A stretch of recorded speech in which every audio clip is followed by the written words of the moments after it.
Morning, everyone, and welcome back to the Hidebound Convivium. It is currently November 3rd, 2020. It is election day, but I will not be currently partaking in the election day harumphing. I am sitting down having a cozy little reading session this morning.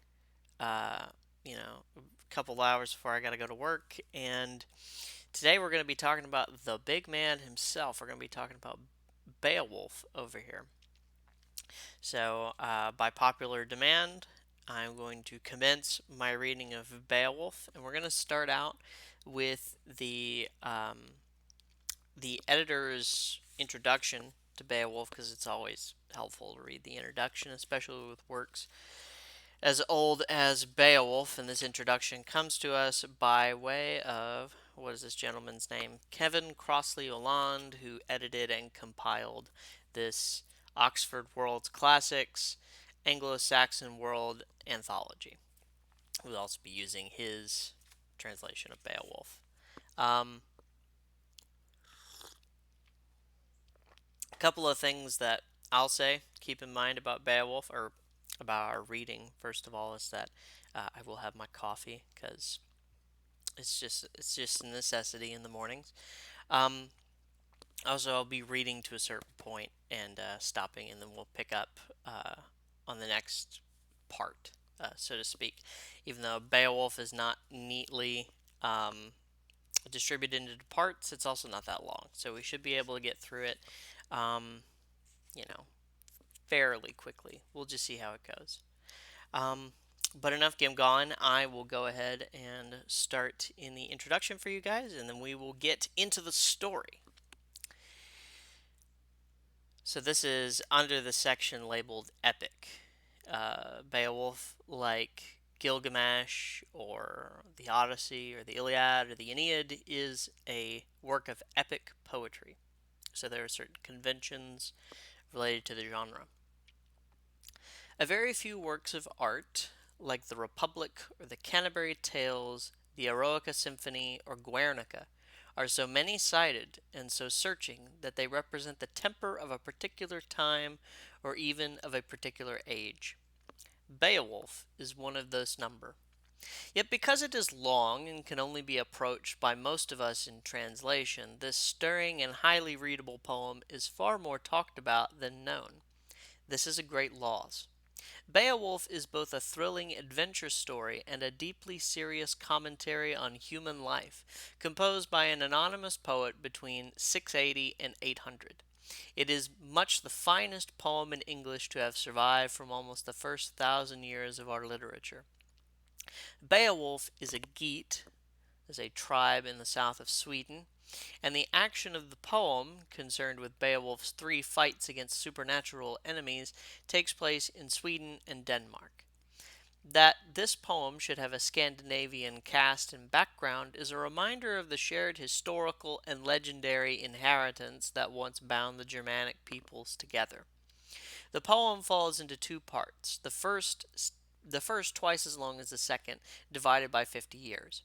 In the first, the young Beowulf comes to the help of King Hrothgar of the Skidlings in Denmark, whose great hall Heorot has been in the hands of the monster Grendel for 12 years.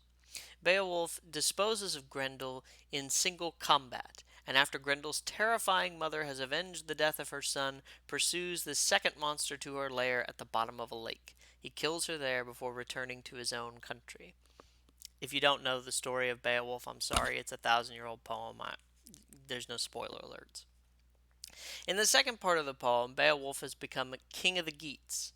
A dragon, disturbed from his lair where he is guarding a hoard of gold, attacks and razes the Geatish stronghold. Old as he is, Beowulf fights the dragon and, with the help of the young warrior Wiglaf, kills it. But the wounds that the dragon has inflicted on the old king cause his death too, and the poem ends with the building for Beowulf of a great funeral barrow overlooking the sea. Like punctuation points, a number of digressions alluding to episodes in Germanic history and legend interrupt this narrative.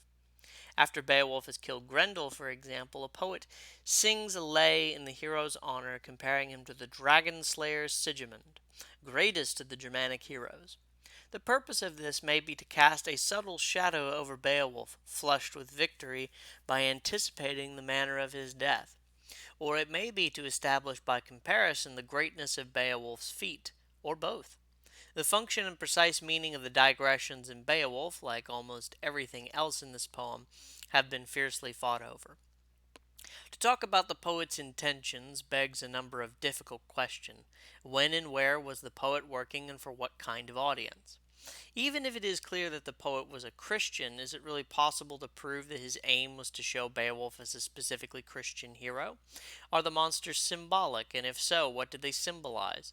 Does the poet criticize either Beowulf or the heroic code within which he operates? If so, is this criticism incidental or fundamental to the design of the poem?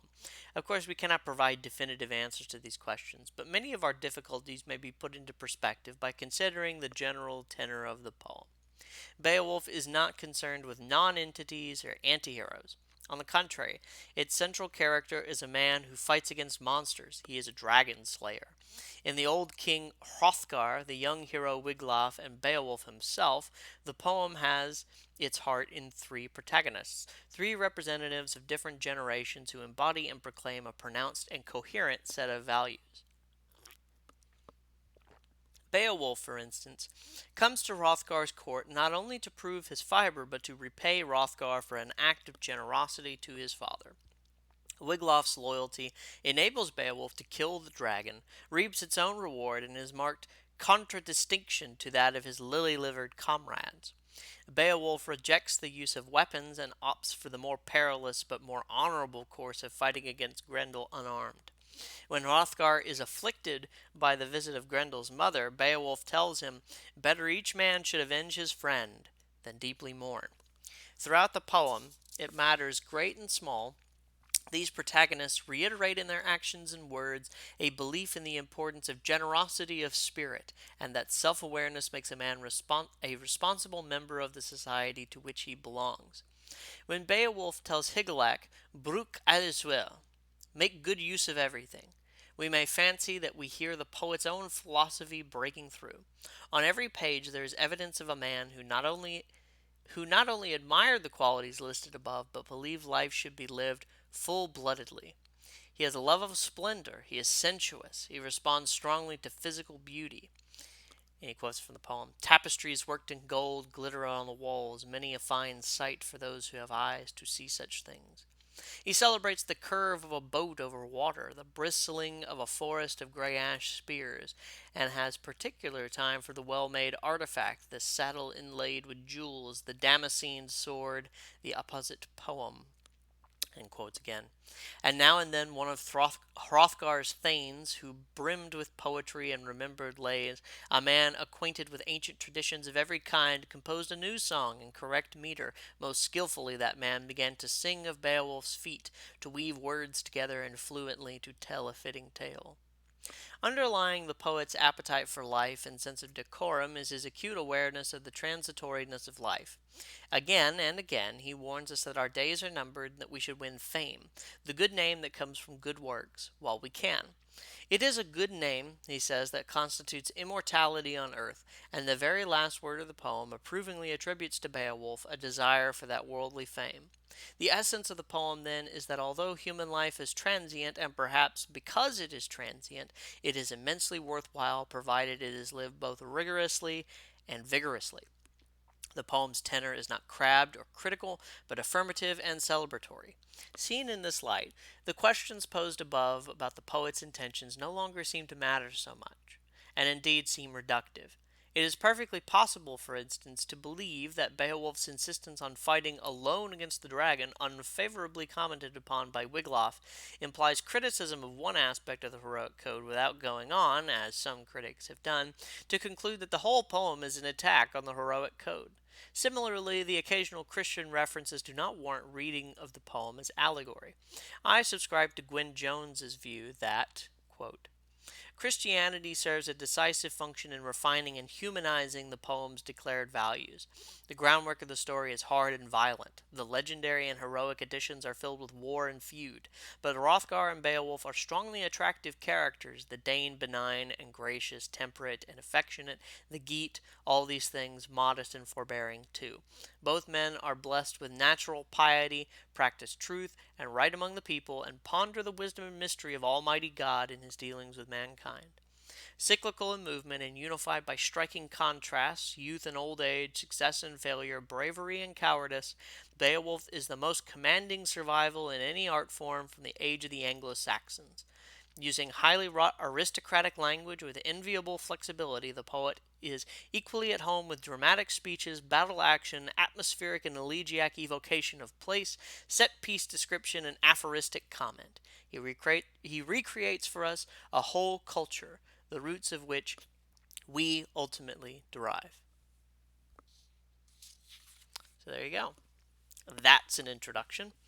There will be timestamps in the video if you want to skip the introduction. So let's get right into it. Beowulf, Part 1. Listen, the fame of Danish kings is days gone by. The daring feats worked by those heroes are well known to us. Skilled Skefling and often deprived his enemies, many tribes of men, of their mead benches. He terrified his foes, yet he, as a boy, had been found a waif. Fate made amends for that. He prospered under heaven, won praise and honor, until the men of every neighboring tribe across the Wales Way were obliged to obey him and pay him tribute. He was a noble king.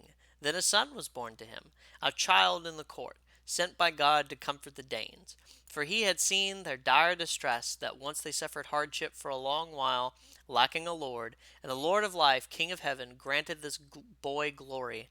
Beo was renowned, and the name of Skild's son became known throughout the Norse lands. By his own mettle, likewise by generous gifts, while he still enjoys his father's protection, a young man must ensure that in later years his companions will support him, serve their prince in battle. A man who wins renown will always prosper among any people. Then Scyld departed as the destined hour that powerful man sought the Lord's protection. His own close companions carried him down to the sea, as he, Lord of the Danes, had asked while he could still speak. That well-loved man had ruled his land for many years. And there in harbor stood the ring-proud ship, the prince's vessel, icy, eager to sail. And then they laid their dear lord, the giver of rings, deep within the ship by the mast in majesty. Many treasures and adornments from far and wide were gathered there. I have never heard of a ship equipped more handsomely with weapons and war gear, swords and corslets on his breast, lay countless treasures that were to travel far with him into the waves' domain. They gave him great ornaments, gifts no less magnificent than those men had given him, who long before had sent him alone, child as he was, across the stretch of the seas. Then high above his head they placed a golden banner, and let the waves bear him, bequeathed him into the sea. Their hearts were grieving, their minds mourning. Mighty men beneath the heavens, rulers in the hall, cannot say who received that cargo. When his royal father had travelled from earth, Beo of Denmark, a beloved king, ruled long in the stronghold, famed amongst men. In time, Healfdene the brave was born to him, who, so long as he lived, grey-haired and redoubtable, ruled the noble Danes. Beo's son Healfdene, leader of men, was favored by fortune with 4 children. Herogar and Hrothgar and Halga the Good. Yrsa the fourth was one Onela's queen, the dear wife of that warlike Swedish king. Hrothgar won honor in war, glory in battle, and so ensured his followers' support, young men whose number multiplied into a mighty troop. And he resolved to build a hall, a large and noble feasting hall, of whose splendors men would always speak, and there to distribute as gifts to old and young all the things that God had given him, but not men's lives or the public land. And then I heard that tribes without number, even to the ends of the earth, were given orders to decorate the hall. And in due course, before very long, this greatest of halls was completed. Hrothgar, whose very word was counted far and wide as a command, called it Heorot. He kept his promise and gave presents of rings and treasure at the feasting. The hall towered high, lofty, and wide gabled. Fierce tongues of loathsome fire had not yet attacked it, nor was the time yet near when a mortal feud should flare between father and son in law, sparked off by deeds of deadly enmity. Then the brutish demon who lived in darkness impatiently endured a time of frustration. Day after day he heard the din of merrymaking inside the hall and the sound of the harp and the bard's clear song. He who could tell of the origin of men from far off times lifted his voice, sang that the Almighty made the earth this radiant plain encompassed by oceans, and that God all powerful ordained sun and moon to shine for mankind, adorned all the regions of the world with trees and leaves, and sang that he gave life to every kind of creature that walks about the earth. So those warrior Danes lived joyful lives in complete harmony until the hellish fiend began to perpetrate base crimes. This gruesome creature was called Grendel, notorious prowler of the borderland, ranger of the moors, the fen and the fastness. This cursed creature lived in a monster's lair for a time after the Creator had condemned him as one of the seed of Cain. The everlasting Lord avenged Abel's murder. Cain had no satisfaction from that feud, but the Creator sent him into exile, far from mankind because of his crime. He could no longer approach the throne of grace, that precious place in God's presence, nor did he feel God's love. In him all evildoers find their origin, monsters and elves and spiteful spirits of the dead, also the giants who grappled with God for a long while. The Lord gave them their just deserts. Then under the cover of night Grendel came to Hrothgar's lofty hall to see how the ring Danes were disposed after drinking ale all evening. And he found there a band of brave warriors, well feasted, fast asleep, dead to worldly sorrow, man's sad destiny. At once that hellish monster, grim and greedy, brutally cruel, started forward and seized 30 thanes even as they slept. And then, gloating over his plunder, he hurried from the hall, made for his lair, and with all those slain warriors. Then at dawn, as day first broke, Grendel's power was at once revealed. A great lament was lifted after the feast, an anguished cry at that daylight discovery. The famous prince, best of all men, sat apart in mourning when he saw Grendel's gruesome footprints. That great man grieved for his retainers. This enmity was utterly one-sided, too repulsive, too long-lasting. Nor were the Danes allowed respite, but the very next day Grendel committed violent assault, murders more atrocious than before, and he had no qualms about it. He was caught up in his crimes. Then it was not difficult to find the man who preferred a more distant resting place, a bed in the outbuildings, for the hatred of the hall warden was quite unmistakable. He who had escaped the clutches of the fiend kept further off at a safe distance. Thus Grendel ruled, resisted justice once against all, or one against all, until the best of halls stood deserted. And so it remained for 12 long winters. The Lord of the Danes was sorely afflicted with sorrows and cares. Then men were reminded in mournful songs that the monster Grendel fought with Hrothgar for a long time, fought with fierce hatred, committed crime and atrocity day after day in continual strife. He had no wish for peace with any of the Danes, would not desist from his deadly malice or pay the weregild. No, none of the counselors could hold out hope of handsome compensation at the slayer's hands, but the cruel monster constantly terrified young and old. The dark death shadow lurked in ambush. He prowled the misty moors at the dead of night. Men do not know where such hell whisperers strive in their wanderings. Such were the many and outrageous injuries that the fearful solitary foe of all men endlessly inflicted. He occupied Heorot, that hall adorned with treasures, on cloudless nights. This caused the Lord of the Danes deep, heartbreaking grief. Strong men often sat in consultation, trying in vain to devise a good plan as to how the best valiant men could safeguard themselves against sudden attack. At times they offered sacrifices to the idols in their pagan tabernacles, and prayed aloud to the soul slayer that he would assist them in their dire distress. Such was the custom and comfort of the heathen. They brooded in their hearts on hellish things, for the Creator, Almighty God, the judge of all actions, was neglected by them.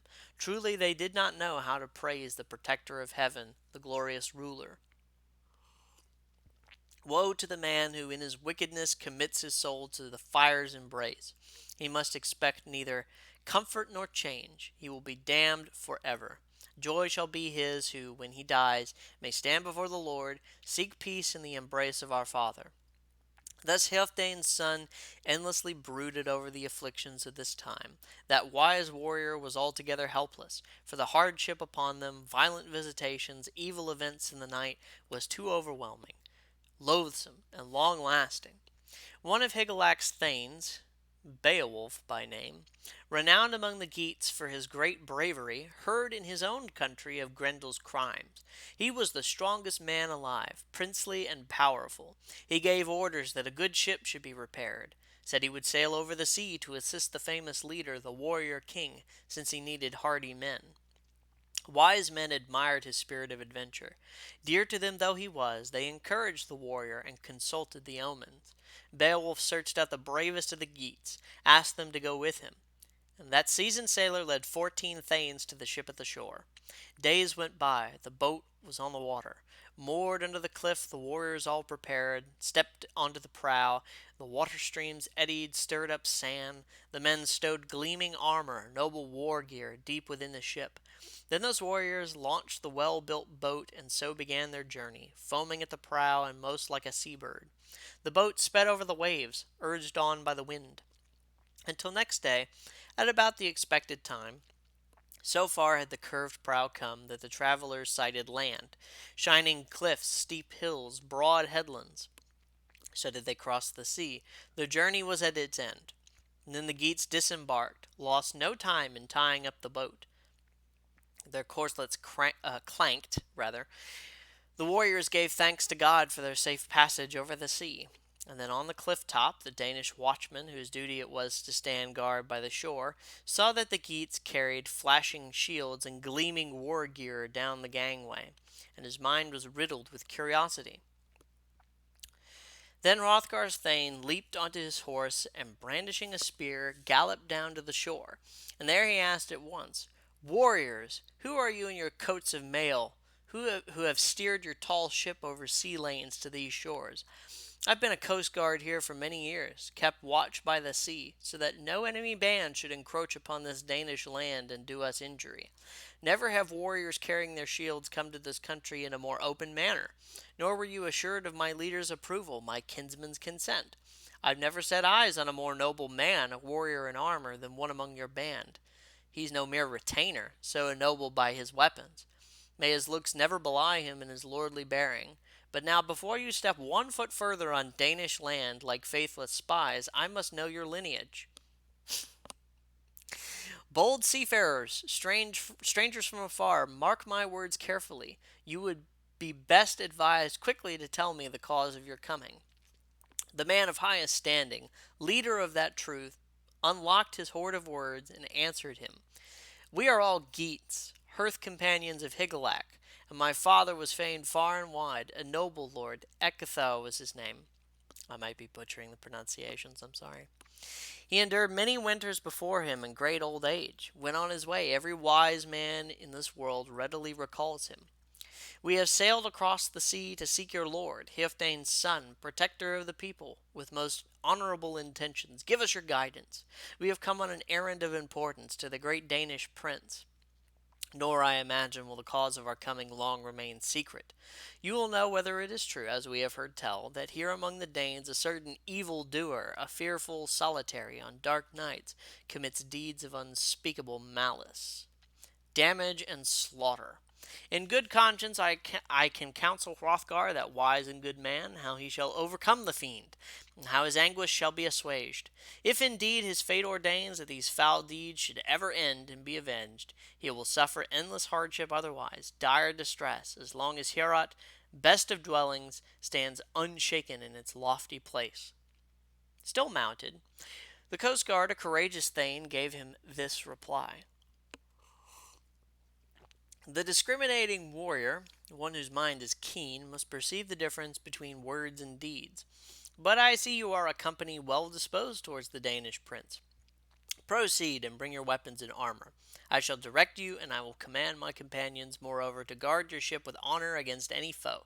Your beached vessel, caulked so recently, until the day that timbered craft with its curved brow, curved prow, shall carry back the beloved man across the sea currents to the shores of the storm-loving Geats. He who dares deeds with such audacity and valor shall be granted safety in the squall of battle. And then they hurried on. The ship lay still, securely anchored. The spacious vessel rode on its hawser. The boar crest, brightly gleaming, stood over their helmets, superbly tempered, plated with glowing gold, and guarded the lives of those grim warriors.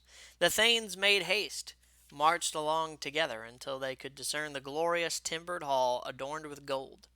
They saw there the best known building under heaven. The ruler lived in it. Its brilliance carried across countless lands. Then the fearless watchman pointed out the path leading to Heorot, bright home of brave men, so that they should not miss the way. That bold warrior turned his horse and then said, I must leave you here. May the Almighty Father. Oop, yep. May the Almighty Father, of His grace, guard you in your enterprise. I will go back to the sea again, and there stand watch against marauding bands. The road was paved. It showed those warriors the way. Their corselets were gleaming, the strong links of shining chain mail clinked together.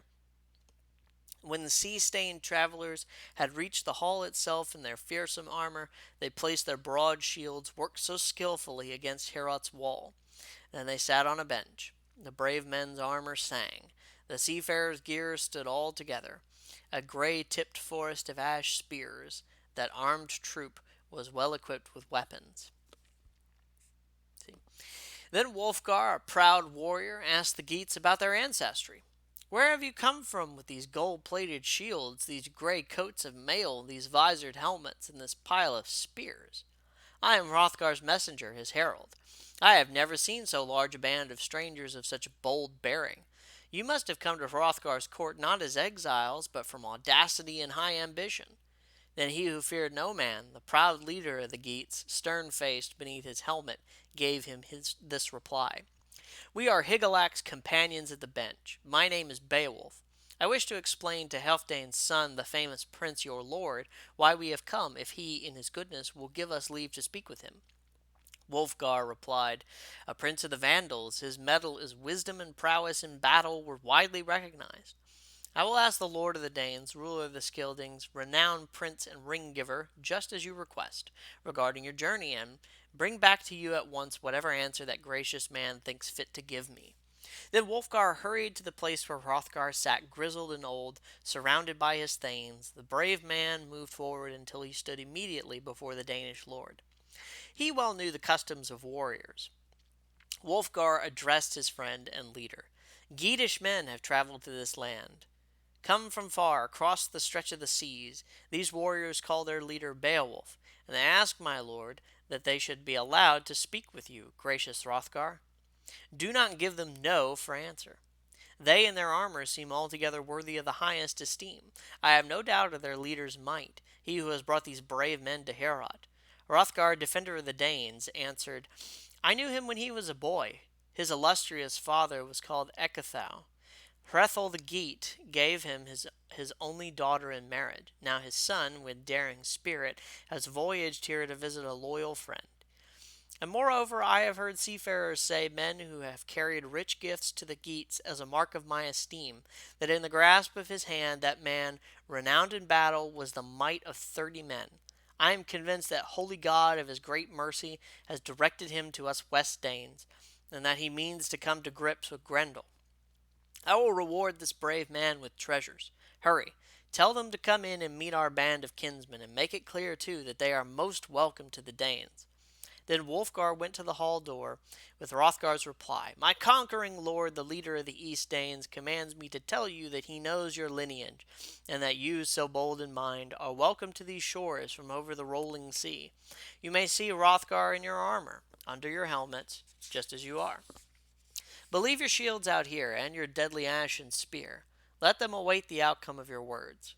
Then noble Beowulf rose from the bench, flanked by his fearless followers. Some stayed behind at the brave man's bidding to stand guard over their armor.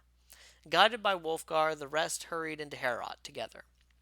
There went that hardy man, stern-faced, beneath his helmet, until he was standing under Heorot's roof. Beowulf spoke, his corslet cunningly linked by the smith. He was shining. Sorry. His corslet cunningly linked by the smith was shining. Greetings, Hrothgar. I am Higelac's kinsman and retainer. In my youth I achieved many daring exploits. Word of Grendel's deeds has come to me in my own country. Seafarers say that this hall Heorot, best of all buildings, stands empty and useless as soon as the evening light is hidden under the sky. So, Lord Hrothgar, men known by my people to be noble and wise advised me to visit you, because they knew of my great strength. And they saw me themselves when, stained by my enemy's blood, I returned from the fight when I destroyed five, a family of giants, and by night slew monsters on the waves. I suffered great hardship, avenged the afflictions of the storm geats, and crushed their fierce foes. They were asking for trouble. And now I shall crush the giant Grendel in single combat. Lord of the mighty Danes, guardian of Scyldings, I ask one favor. Protector of warriors, Lord beloved of your people, now that I have sailed here from so far, do not refuse my request, that I alone with my band of brave retainers may cleanse Heorot. I have also heard men say this monster is so reckless he spurns the use of weapons. Therefore, so that Higelac my lord may rest content over my conduct, I deny myself the use of a sword and a broad yellow shield in battle, but I shall grapple with this fiend hand to hand, and we shall fight for our lives, foe against foe, and he whom death takes off must resign himself to the judgment of God. I know that Grendel, should he overcome me, will without dread devour many Geats, matchless warriors in the battle hall, as he has often devoured Danes before. If death claims me, you will not have to recover my head, for he already will have done so. With a sheet of shining blood, he will carry off the blood-stained corpse, meaning to savor it. The solitary one will eat without sorrow and stain his lair. No longer then will you have to worry about burying my body. But if battle should claim me, send this most excellent coat of mail to Higelac, this best of corslets that protects my breast. It once belonged to Hrethel, the work of Wayland. Fate goes ever as it must. Hrothgar, protector of the Scyldings, replied, Beowulf, my friend, so you have come here because of past favors to fight on our behalf. Your father Ecgtheow, by striking a blow, began the greatest of feuds. He slew Hithelaf of the Withlings with his own hand, and after that the Geats dared not harbor him for fear of war. So he sailed here over the rolling waves to this land of the South Danes, the honored Scyldings. I'm confused as to which Danes we're talking about now, aren't you? I was young then, had just begun to reign over the Danes in this glorious kingdom, this treasure stronghold of heroes. My elder brother Heorogar, Healfdene's son, had died not long before. He was a better man than I. I settled your father's feud by payment. I sent ancient treasures to the Withlings over the water's back, and Agatho swore oaths to me. It fills me with anguish to admit to all the evil that Grendel, goaded on by his hatred, has wreaked in Heorot with his sudden attacks and infliction of injuries. My hall troop is depleted, my band of warriors, fate has swept them into Grendel's ghastly clutches. Yet God can easily prevent this reckless ravager from committing such crimes. After quaffing beer, brave warriors of mine have often boasted over the ale cup that they would wait in Heorot and fight against Grendel with their fearsome swords. And the next morning, when the day dawned, men could see that the great mead hall was stained by blood, that the floor by the benches was spattered with gore. I had fewer followers, dear warrior, for death had taken them off. But first, sit down at our feast, and in due course, as your inclination takes you, tell how warriors have achieved greatness. Okay. Then in the feasting hall, a bench was cleared for the Geats all together. And there those brave men went and sat, delighting in their strength. A thane did his duty, held between his hands the adorned ale cup, poured out gleaming liquor. And now and then the poet raised his voice, resonant in Heorot. The warriors caroused, no small company of Scyldings and Geats. Eglaf's son Unferth, who sat at the feet of the Lord of the Scyldings, unlocked his thoughts with these unfriendly words. For the journey of Beowulf, the brave seafarer, much displeased him, and that he was unwilling for any man in this wide world to gain more glory than himself. Are you the Beowulf who competed with Breca, vied with him at swimming in the open sea, when, swollen with vanity, you both braved the waves, risked your lives on deep waters because of the foolish boast?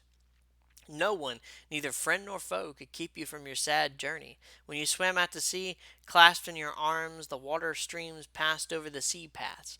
Swiftly moved your hands and sped over the ocean. The sea heaved in the winter flood. For 7 nights you both toiled in the water. But Breca outstayed you. He was the stronger, and then on the 8th morning the sea washed him up on the shores of the Heorot, and from there he sought his own country, the land of the Brondings, who loved him well. And he went to his fair stronghold, where he had a hall and followers and treasure. In truth, Beanston's son fulfilled his boast that he could swim better than you. So I am sure you will pay a heavy price, although you have survived countless battle storms, savage swordplay, if you dare ambush Grendel in the watches of this night. Beowulf, the son of Egethau, replied, Truly, Unferth, my friend, all this beer has made you talkative. You have told us much about Breca and his exploits, but I maintain I show the greater stamina, endured hardship without equal in the heaving water. Some years ago, we were young men, still in our youth. Breca and I made a boast, a solemn vow to venture our lives on the open sea, and we kept our word. When we swam through the water, we each held a naked sword with which to ward off whales. By no means could Breca swim faster than I, pull away from me through the press of the waves. I had no wish to be separated from him, so for 5 nights we stayed together in the sea, until the tides tore us apart. The foaming water, the freezing cold, day darkening into night, until the north wind, that savage warrior, rounded against us. Rough were the waves, fishes in the sea were roused to great anger. Then my coat of mail, hard in handling, guarded me against my enemies, and the woven war garment, adorned with gold, covered my breast. A cruel ravager dragged me down to the seabed. A fierce monster held me tightly in its grasp. But it was given to me to bury my sword, my battle weapon, in its breast, and the mighty sea beast was slain by my blow in the storm of battle. In this manner, and many times, loathsome monsters harassed me fiercely. With my fine sword I served them fittingly. I did not allow those evil destroyers to enjoy a feast, to eat me limb by limb, seated at a banquet on the sea bottom. But the next morning they lay in the sand along the shore, wounded by sword strokes and slain by battle blades. And from that day on they could not hinder seafarers from sailing over the deep waves. Light came from the east, God's bright beacon. The swell subsided, and I saw then great headlands, cliffs swept by the wind.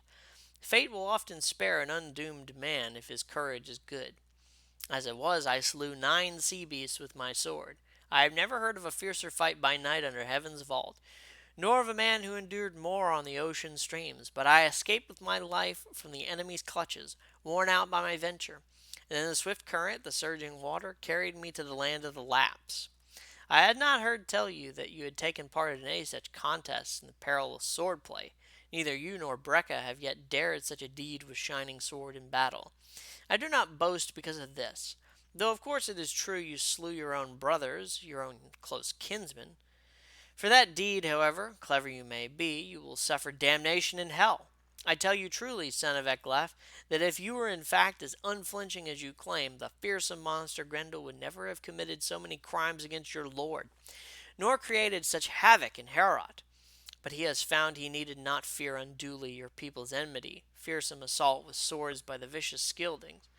So he scares none, but takes his toll of the Danish people, does as he will, kills and destroys, expects no fight from the Spear Danes. But soon, quite soon, I shall show him the strength and spirit and skill of the Geats, and thereafter, when day dawns, when the radiant sun shines from the south over the sons of men, he who wishes may enter into the mead hall without terror. Then the grizzled warrior, giver of gold, was filled with joy. The lord of the Danes, shepherd of his people, listened to Beowulf's brave resolution and relied on his help. The warriors laughed. There was a hum of contentment. Wealhtheow came forward, mindful of ceremony. She was Hrothgar's queen. adorned with gold. That proud woman greeted the men in the hall, and then offered the cup to the Danish king first of all. She begged him, beloved of his people, to enjoy the feast. The king, famed for victory, ate and drank in happiness. Then the lady of the Helmlings walked about the hall, offered the precious ornamented cup to old and young alike, until at last the queen, excellent in mind, adorned with rings, moved with the mead cup towards Beowulf. She welcomed the Geatish prince, and with wise words thanked God that her wish was granted, that she might depend on some warrior for help against such attacks. The courageous man took the cup from Wealhtheow's hands, and, eager for battle, made a speech. Beowulf, the son of Egethau, said, "When I put to sea, sailed through the breakers with my band of men, I resolved to fulfill the desire of your people, or suffer the pangs of death. Caught fast in Grendel's clutches. Here in Heorot I shall either work a deed of great daring or lay down my life." Beowulf's brave boast delighted Wealhtheow. Well, I can't pronounce this. Wealhtheow is my best attempt. Adorned with gold, the noble Danish queen went to sit beside her lord. Then again, as of old, fine words were spoken in the hall. The company rejoiced, a conquering people, until in due course the son of Healfdene wanted to retire and take his rest. He realized the monster meant to attack Heorot after the blue hour, when the dark night was settled over all, when shadowy shapes come writhing dark beneath the clouds. All the company rose. Then the heroes of Hrothgar and Beowulf saluted one another. Hrothgar wished him luck in control of Heorot, and confessed, "Never since I could lift a hand and shield have I entrusted this glorious Danish hall to any man I do now to you. To any man as I do now to you. Take and guard this greatest of halls. Make known your strength, and remember your might. Stand watch against your enemy. You shall have all your desire if you survive this enterprise." Then Hrothgar, defender of the Danes, withdrew from the hall with his band of warriors. The warlike leader wanted to sleep with Wealhtheow, his queen.